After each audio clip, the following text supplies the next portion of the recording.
மதுரை மீனாட்சி சுந்தரேஸ்வரர் திருக்கல்யாணம் நிறைவு பெற்ற நிலையில் மொய்க்காணிக்கை செலுத்த பக்தர்கள் குவிந்து வருகின்றனர். இதுகுறித்த கூடுதல் விவரங்களை வழங்குவதற்காக எமது செய்தியாளர் மதிவாணன் இணைப்பில் இருக்கிறார். வணக்கம் மதிவாணன், விவரங்களை பதிவு பண்ணலாம். வணக்கம் வினிதா.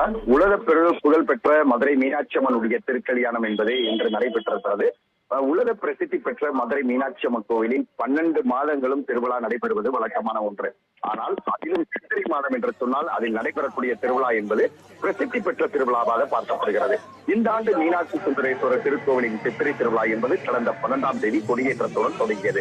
ஒவ்வொரு நாளும் அம்மனும் சுவாமியும் வெவ்வேறு வாகனங்களில் எழுந்தருளி 4 மாச வீதிகளிலும் வலம் வந்து பக்தர்களுக்கு அருள்வாளித்து வருகின்றனர். விழாவின் முக்கிய நிகழ்ச்சிகளான 8ஆம் நாளில் மீனாட்சி அம்மன் பட்டாபிஷேகம், நேற்று முன்தினம் பார்த்தோமானால் 9ஆம் நிகழ்வாக நேற்று இரவு திக்விஜயமும் நடைபெற்றது.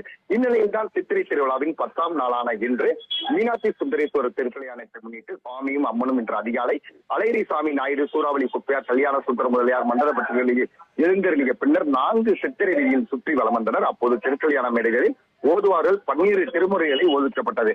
திருக்கல்யாணம் என்பது சிறப்பாக நடைபெற்றிருக்கிற சூழ்நிலையில் மதுரை மீனாட்சி அம்மன் கோயிலுக்கு, அதாவது இந்த திருக்கல்யாணம் நிறைவு பெற்றிருக்கிற சூழ்நிலையில் அவர்களுக்கு மொய் எழுதும் நிகழ்வு என்பது தொடர்ந்து நடைபெறும். அதனுடைய அடிப்படையில் ஏராளமான பக்தர்கள் திருக்கல்யாணம் மொய் காணிக்கையை செலுத்தி வருகின்றனர்.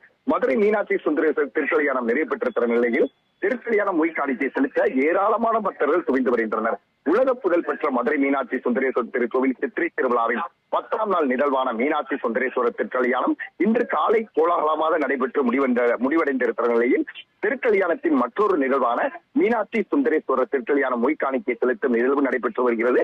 கோவில் வளாகத்தில் அமைக்கப்பட்ட மொய்க்காணிக்கை கவுண்டர்களில் மொய்க்காணிக்கை செலுத்துவதற்காக ஏராளமான பக்தர்கள் நீண்ட வரிசையில் காத்திருந்து மொய்க்காணிக்கை செலுத்தி வருகின்றனர். 50 மற்றும் 100 ரூபாய் மொய்க்காணிக்கை செலுத்துபவர்களுக்கு கோவில் சார்பில் பிரசாதமாக தண்ணீர் பாட்டில், விசிறி, குங்குமத்துடன் கூடிய பிரசாத பை வழங்கப்பட்டு வருகிறது. கோவில் வளாகத்தில் பல்வேறு வழிகளிலும் அமைக்கப்பட்டிருந்த மொய்க்காணிக்கை கவுண்டர்களில் ஏராளமான பக்தர்கள் ஆர்வமுடன் மொய்க்காணிக்கை செலுத்தி வருகின்றனர். இதே போன்று மதுரை சுமக்கல் சேதுபதி பள்ளியில் நடைபெறும் திருக்கல்யாண விருந்திலும் 1 லட்சத்திற்கும் மேற்பட்ட பக்தர்களுக்கு கல்யாண விருந்து நடைபெறவிருக்கிறது. இதில் திருக்கல்யாண விருந்து சாப்பிட்ட பின் பக்தர்கள் மொய்க்காணிக்கை செலுத்துவதற்கான ஏற்பாடுகளும் செய்யப்பட்டுள்ளன. மீனாட்சி சுந்தரேஸ்வரர் திருக்கல்யாண நிகழ்வு என்பது மதுரையில் உள்ள ஒவ்வொரு வீடுகளில் நடைபெறும் திருமண நிகழ்வுகள் போல கொண்டாடி வரும் நிலையில் கல்யாண விருந்து மற்றும் மொய்க்காணிக்கை என வெகு விமர்சையாக நடைபெற்று வருகிறது. வினிதா.